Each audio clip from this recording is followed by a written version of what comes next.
6 months away. I think she was just pulling my leg. 5, 4, She did want to go out. He just said so.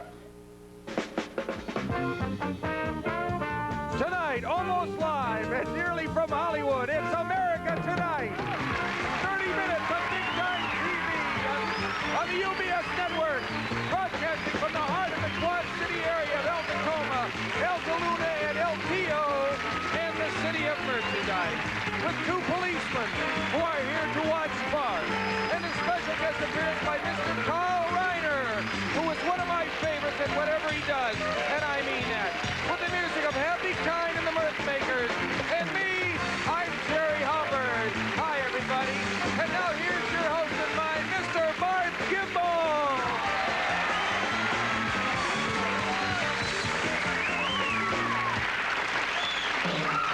Thank you, good evening, and welcome again to America Tonight. I'm Barth Kimball. And sometimes, you know, I can't help wondering if anybody is watching or listening. I'm not talking about the ratings. They're fine. Well, they're not fine, but they're okay.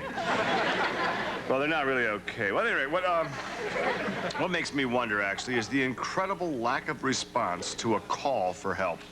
Now, we all like to be smug, I think, and look down on the New Yorkers who just walked right by Kitty Genovese's apartment while she was being murdered and did nothing to help either her or the murderer.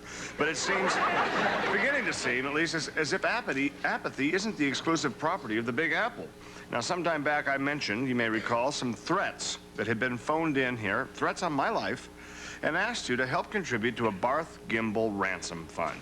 It would be a fund that we would keep it on hand in case I was abducted. Well, I guess the fact I didn't harp any more on these threats kind of backfired on me. People got complacent.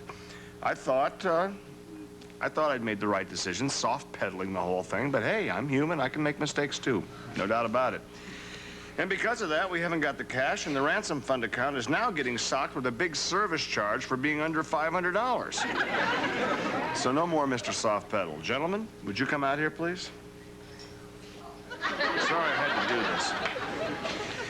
These are Officers Miller and Green of the El Tacoma Police Tactical Squad. Don't talk, fellas, we'll have to pay you. They're here to protect me. And protect me well against the threat of imminent kidnapping by people who want to silence my message as I understand it. But who can understand fanatics? You'd have to be one, and frankly, I don't have the time. Anyway, so if you want to see a uniformed policeman here on the show night after night just to prevent my being abducted, well, you're welcome then to keep your wallets and your purses closed more tightly than Richard Nixon's diary. Or, if on the other hand you want to be part of the solution, not just part of the audience, then please send your contributions to Ransom Fund, Post Office Box 78924, Al Tacoma, California, 94991. Now, contributions are deductible from your income, not your tax, so give generously, okay? That's all I have to say for right now. We'll be right back with more show after this. Hi, friends. Jerry Hubbard with a message from Jean's House of Cakes. Ladies, you say you love to bake, but you don't want to be stereotyped as an unliberated housewife? Jean of Jean's House and Cakes knows where you're coming from. Jean is sympathetic. Yeah, you know what? Those are real strawberries. Yeah. There's some juice coming out because it's melting. Right. That's why Jean has just fired all her male help, except for the baker who mans the 600-degree ovens, right? Yeah. A man should do that because, you know, then the ladies won't have to worry about sweating or perspiring, you know? That's why she's created a new line that lets you put a liberated message in your desserts. They're called Cakes for Sisters. And I happen to know Jean herself as a sister because I was bowling with her brother. And being a sister, she knows that you liberated women can get pretty depressed after an evening at home reading all those sad poems by women who committed suicide. That's terrible. Right. You need a little pick-me-up, and what better way to raise your consciousness and your spirits than by spending a bundle of Mr. Big Shot's money for one of Jean's feminist confections. Like this scrumptious strawberry fist cake. Would you like one? Oh, look at that. Real strawberries. Yeah. And this cake says female liberation right down to this, what's that? Looks like a lollipop on the little cross. It's not a lollipop. Okay. It's not a lollipop. I bet it tastes great, though. You say Mr. Never Helps Around the House is watching another Burt Reynolds movie on cable? Well, this cake shows the world you're more than semi-tough. Or why not show your rage with this bathroom sink cake, illustrating what the old sink looks like after he gets through with it in the morning, huh? You know what? I forgot the plug. Oh, well. But you think they might go down the drain and... No. Plug it? Note the chocolate sprinkles recreating the whiskers Mr. Macho doesn't have the decency to clean up.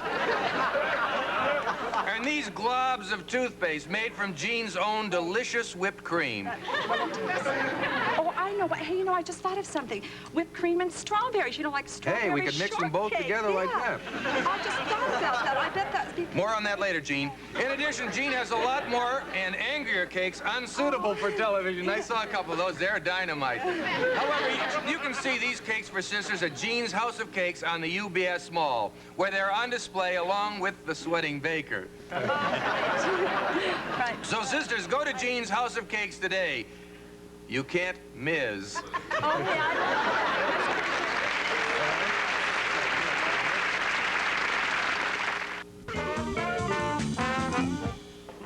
Thank you. We're back, and I should introduce you to a man that, he's a wonderful guy. We went out to a Chinese restaurant the other night, and he held his chopsticks like this. I think you know who I'm talking about. Mr. Jerry Hubbard.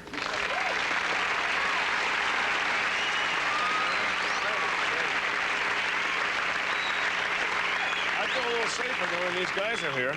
Yeah, I wanted to explain to him that meter out there where I parked my car, just because it doesn't register that the nickel has been put in, sometimes it doesn't function rightly. I don't know if you have any connection with that department or not. But, you know, I think also that that checking account fee is not so much because you're under $500, it's because you wanted those personalized checks made, the ones with your face on and all, and that doesn't... Okay, we're back, as I said, and our next guest is one of the grand masters of American comedy. Oh, yeah. He's wonderful. He's a producer, he's a writer, he's a director, he's an actor, he's done it all. I think he's even hosted a talk show before. Please welcome, I know when he walks out, you're going to go, oh, God. Please welcome Mr. Carl Reiner.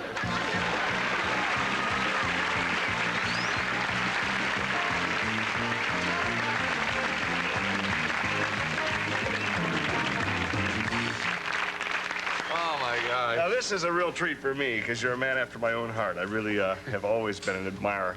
You've done so many things. You're so multi-talented. You've worn so many hats, as they say. Yeah, I know. Look what it did to my hair. I'm sorry. No, that's great. Can you see that? That kind of thing goes on the show, doesn't it? Oh, Yes, sure. yes, yeah. He even does jokes that come right off the top of his head. Just like his hairpiece. You know, you're not only a wonderful talk show guest, you'd make a wonderful talk show host. No, thank you. I think... Am I right? Doesn't he make a wonderful talk show host? I think there aren't many of us who can handle a show the way Barth does. He's an original. Total original. Yeah. Well, that's true. Thank you. Yeah. Have you ever thought about hosting a talk show, though? Well, I've been asked. I mean, with the Tonight Show, when they first started, before Johnny went on, they asked a few of us, and I was asked then. I did sub for Johnny a week or two in a couple of times. I subbed for Dick Cavett for... Yeah, I've done it a few times, but I find it very difficult. You don't have the kind of control on a show like that. Everything is open, and people are choosing your guests, and I feel that I'd like to have more control of a show that I did. You couldn't choose your own guests if you were on that show? Now, Barth here has complete control over his guests here. I mean, he can bring on anybody as long as they have money or wear hot pants. He's not proud. No, seriously, you can have... and you're certainly not a nobody like Barth, so you can have control. You know, hosting a talk show is an attractive idea, and I'd love to do it sometime if I may. No, actually, you know what, Carl? Sure, you have your fantasies, but I don't think you would, really, because would you really want to come into this dreary dump here 5 days a week, this little flea-hole town? I mean that. You know, it's a place where it isn't even safe to drink the Pepsi. Let's put it that way. You work here for a network that, well, it's 2 weeks before they issue the checks, and then another 2 weeks before you can cash the damn thing. And also, you can come out here and plop down in some chair that feels like an overstuffed nylon hibachi or something filled with silicone. And you listen to a band over there that sounds like you left their album on the radiator overnight. Find yourself sitting next to Mr. Potato Head for 30 minutes. Mr. Potato Head, come on, Barth, he's our guest, for heaven's sake. But the point is, you know, forgive him. He's always, as I say, we joke like this with all the guests. But the point is, this would be more for you, because you're always saying you want a couple of days off, like Johnny Carson takes off. Well, this way you could do it, but you wouldn't even have to worry about the ratings, because when you were gone, the ratings would double, and then they wouldn't... by the time you came back, people would keep tuning in thinking it was going to be Carl Reiner or someone, and by the time they caught on it was still you, he'd be back on again, and they'd go through the ceiling again. And maybe you could even take 2 days off, and if Carl couldn't fill in 2 days, maybe I could take a day. You know, it'd be 3, 1, and 1. Or maybe 3, 2, and none. Or maybe if he couldn't take 2, maybe it'd be 3, 1, and Happy could take 1. So it'd be 3, 1, and 1, or 2, 1, 1, and 1. Or 1, 2, 1, and 1. Or if you couldn't do it at all, which might be good, it's 3, 1, and 1. Or if none of you could do it, it'd be none, none, none, and 5.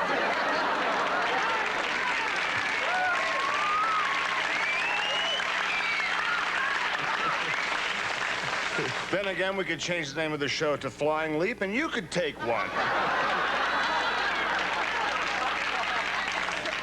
Anyway, there's something I should explain here. I have discussed my vacation with General Ungerleader. He's Ungerwitter, rather. He's my boss, and I forget his name. At least I type it right. He's a stern man, and he insists I either host a show or there's no show. That's the way it is. So, Carl, I really appreciate the fact that you would want to do such a thing. I don't want to throw cold water on your fire or a wet blanket over your activities or guacamole in your chips, or you can go on all night. But either I host or there's really no... Excuse me. Have it right here. I'm always doing business. Hello. Yeah, hello, General. I know I got the name wrong. I got it right the second time. Yeah. Yes, we're always willing to try out new ideas. Yes, General, I am part of your little army. That's true. Well, General, you can't treat me like the way you handle your privates. General, that is not... Can we discuss them tomorrow at lunch, those ideas of yours? Okay, you're right. No, let's discuss them right now. Okay. Yes, sir, General. What? Javi, can you play some music, please? Where have you been?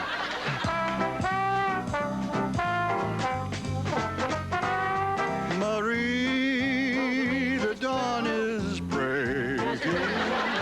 Marie, you'll soon be waking to find your heart is aching and tears will fall as you recall the moon in all its splendor, the kiss so very tender, the words, will you surrender to me, Marie?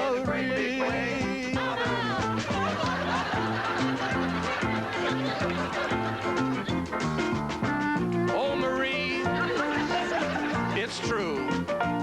Just breaking for me, girl of my dreams. I want you. I need you. Have a little faith in me. La la, la la la. Here I go crying again. Take me, darling, take me. On a night like this, we go walking in the park. Oh, the way I love you, darling. I know, spoken as it came from me, living in a great big way. Mother.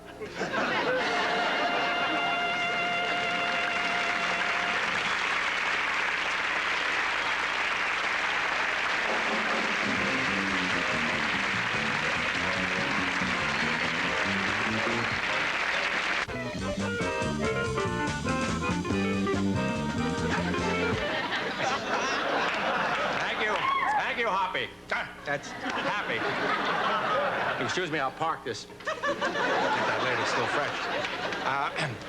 Well, here we are back. It's kind of a surprise to me, but I'm glad to help out. And thank you, General Ungerwitter, for those kind words on the phone. And he said to be sure to say hello to Bert here.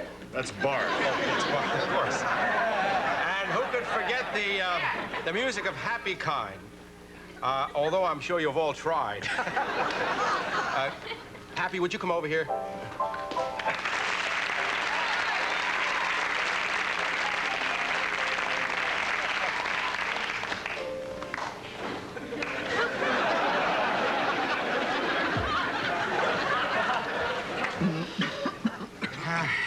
Well, Happy, Tell me, how did it happen that music became your life? Well, when I was just a kid, I don't remember that I really thought music was going to be my profession. But when I was in the Army in World War II... Here we go again. Now, hold on just a minute. Carl's never heard this story, Barth. Big deal. I've heard it about 20 times. Oh, will you dry up? Anyway, when I was in the Army, you know, I landed there in France on D-Day and so forth.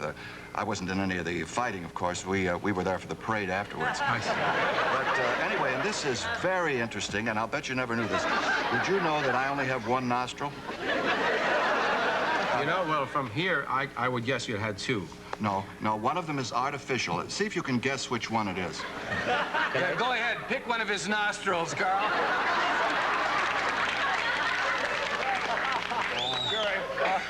We've heard that joke about 50,000 times before, okay?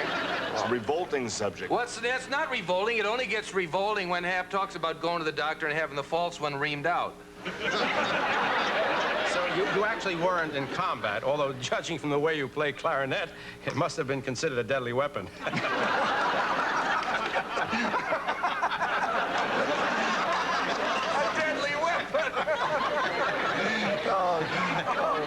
Mr. Reiner, you really are a zany character. Thank you. Thanks.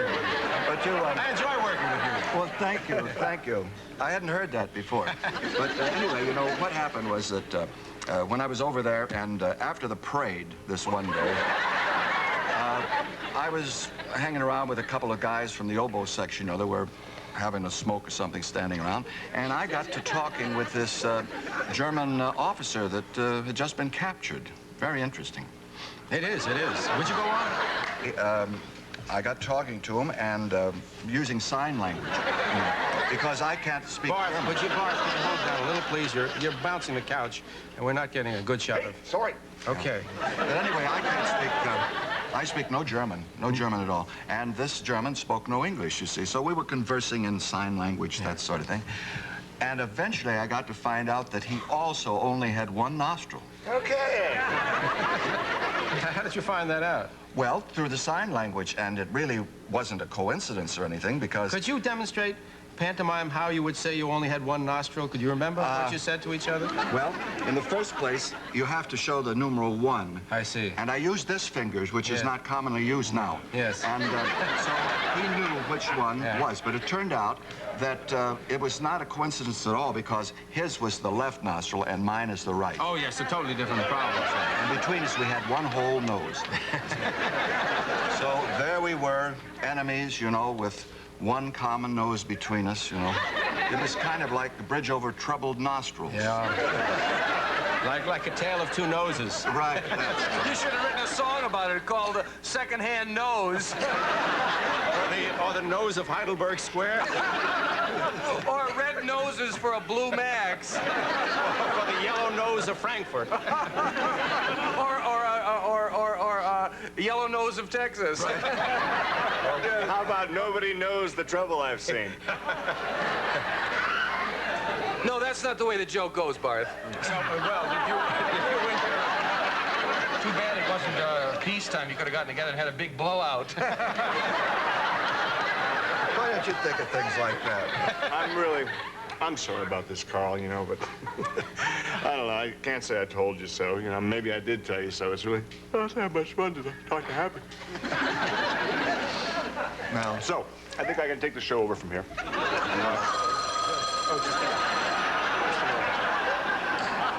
Hello? Whoa. Oh, yes, thank you, General. Yes, he can be quite interesting if you keep him from playing the clarinet. Okay. Oh, the General says he wants to talk to you, Bert. I'll be right back.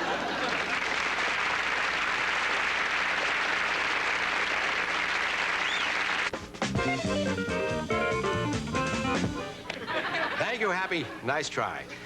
That's about all that we have time for tonight. I want to thank the president of UBS for his hospitality. Barth Gimble will be hosting tomorrow night, and in fact, any night that I'm not here. However, even when I'm not here, Barth will be around to help out in any way he can.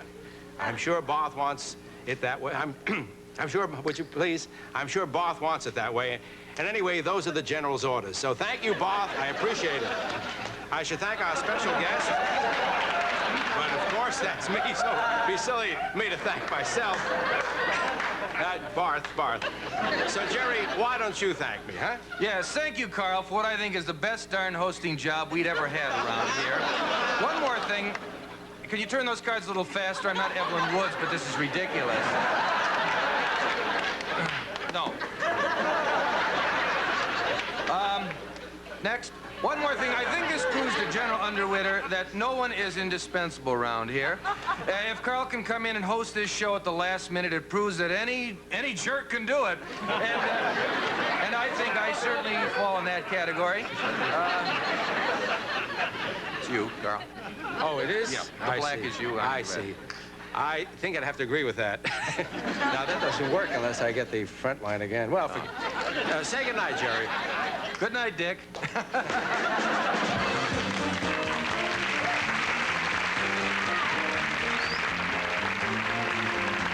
some members of our studio audience will receive the following classic curves from Dittos, the Feel the Fit Company. Pants to make every woman feel beautiful in sizes 3 to 15 and 8 to 18.